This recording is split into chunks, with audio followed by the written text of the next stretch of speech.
A truck hits ice and slides off the road, bursting into flames. Fortunately, that driver got out okay.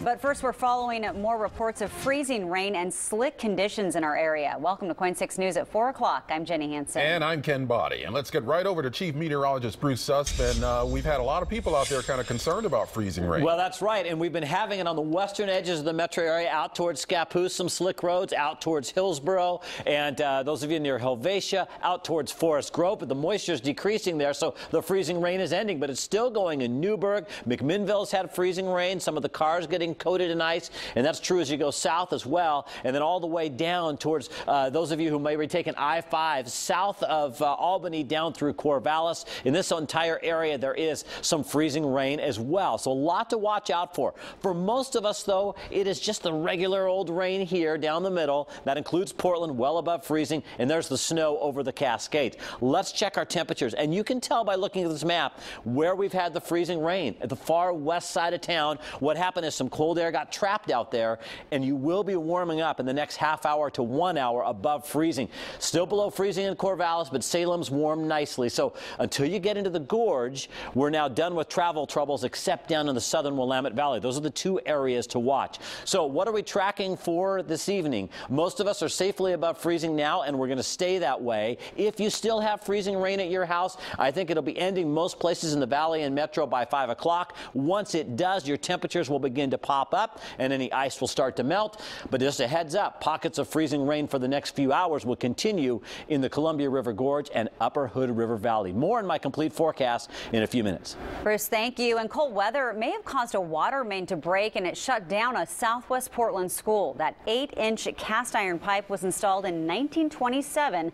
It broke overnight near Southwest Vista Avenue and Southwest Elm Street. Brent Weisberg talked with the Water Bureau Commissioner Nick Fish about the problems they had overnight. This cold weather has meant a lot of problems for our system. Commissioner Nick Fish says he wanted to thank the crews working outside Ainsworth School in southwest Portland. These guys have been out here since 2 this morning. The school is closed today. This water main broke because of freezing temperatures. What happens in cold weather is the water expands in the pipes, and pipes break.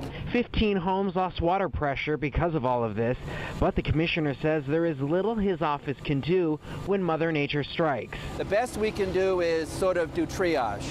So replace the pipes that are really old and that we think are going to fail, and then have these crews ready to go as pipes break. We build days into the schedule to take care of this, so it's not going to be an issue. Cindy Roby is the principal at Ainsworth School.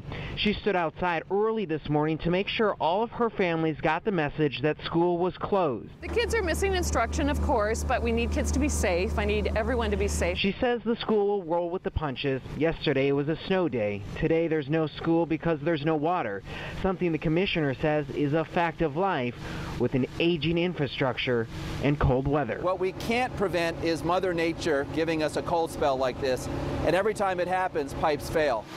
I'm Brent Weisberg, KOIN 6 News.